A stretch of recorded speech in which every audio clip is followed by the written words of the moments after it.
రితేష్, సిరి అంటే ఒక డైరెక్టర్గా ఫస్ట్ నీ గురించే మాట్లాడాలి. Big fan of your work man. అంటే the thing is there are very few film makers who has that visual grammar and visual comedy.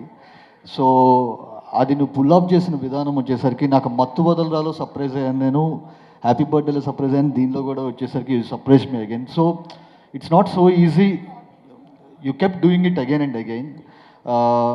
ఒకనొక సీక్వెన్స్లో వచ్చేసరికి ఇప్పుడు అజయ్ గారిది, సత్యాది, సింహాది అంతా వచ్చేసరికి ఒక రౌండ్ ట్రాలీ ఒకటి ఉంటుంది with light change and so అలాంటి ఒక సీక్వెన్స్ వచ్చేసరికి అది ప్రాపర్గా రాయాలి, ప్రాపర్గా ఎగ్జిక్యూట్ చేయాలి, అన్ని departments on par in sync పనిచేయాలి. సో అలాంటి ఎన్నో సీక్వెన్స్ నాకు గుర్తుంది ఒకటే యాక్చువల్గా, బట్ ఎన్నో sequences you have done it so beautifully. So I'm looking forward to the next one, whether it is Mattu Vadalra 3 or Mettu Vadalra 2 or so I'm looking forward and big congratulations. And Simha, నాకు చూసినప్పుడు నాకు ఒకటి ఏమనిపించిందంటే మనకి చాలా తక్కువ relatable faces ఉంటాయి యాక్చువల్గా. So when you're on screen వీడు మనలో ఒకడ్రా అని చెప్పి అనిపించే ఫేసెస్ చాలా తక్కువ ఉంటాయి యాక్చువల్గా. So you're one among us అని చెప్పి ఆడియన్స్ ఫీల్ అయ్యే ఒక natural acting and natural face ఉంది యాక్చువల్గా. So Simha, I'm looking forward to many wonders that you're going to do. And the big brother Bhairava, big fan of your work and color photo gani, Kartikeya 2 gani, me chestunna work ప్రతి ఒక్కటి వచ్చేసరికి it's outstanding. I'm very much looking forward for your next projects. And సత్య యాక్చువల్గా సరిపోదా శనివారంలో వచ్చేసరికి ఒకనొక role, అంటే మామూలుగా సత్య ఒకరోజు role అలాంటివి చేయడు, నా కోసం చేశాడు. అది కూడా వచ్చేసరికి కష్టపడి బతిలాడి చేయించి ఎడిట్లో తీసాను. అది చెప్పేయాలి. సో రేపు డిలీటెడ్ సీన్ ఎలాగో వచ్చేసరికి రిలీజ్ చేయబోతున్నాయి, ఇప్పుడు చెప్పేస్తే బెటర్ అది. So Satya, it's been a blessing. అంటే నీలాంటి ఒక పర్సన్తో వర్క్ చేయడం అనేది.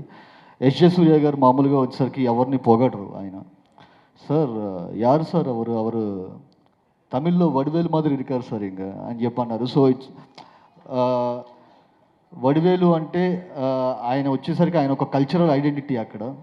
ఇక్కడ వచ్చేసరికి మనకి బ్రహ్మానందం గారు స్క్రీన్ మీద కనిపించగానే ఎలా నవ్వుతారో వెంటనే ఆయన ఏం చేస్తారో మనకు తెలియదు, వెంటనే నవ్వేస్తాం. అట్లా ఆ స్టేటస్ అటైన్ చేసుకున్నావు సత్య. ఇప్పుడు నువ్వు స్క్రీన్ మీద కనిపించగా నవ్వేస్తున్నారు యాక్చువల్గా. నువ్వు డైలాగ్ చెప్తావా లేకపోతే ఏం చేస్తావో కూడా ఆలోచించట్లేదు. సో అలాంటి ఒక స్టేటస్ అటైన్ చేసుకోవడం చాలా కష్టం యాక్చువల్గా. నువ్వు అసలు ఈ సినిమాకి వచ్చేసరికి నువ్వు ఇంకా నెక్స్ట్ లెవెల్కి తీసుకెళ్ళిపోయావు.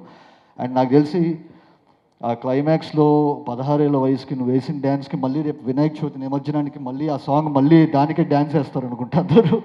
సో అంత అసలు థియేటర్ మొత్తం వచ్చేసరికి ఒక్క రకంగా ఊగిపోయింది అసలు ఆ సీక్వెన్స్కి. అండ్ కార్తిక్ సార్, మా సరిపోదా ఎడిటర్ సార్, బ్యూటిఫుల్ వర్క్. చాలా బాగుంది యాక్చువల్గా. మీరు ముందు నుంచి చెప్తూనే ఉండేవాళ్ళు ఈ సినిమా గురించి ఎలా ఉండబోతుందని చెప్పని. చాలా బాగుంది.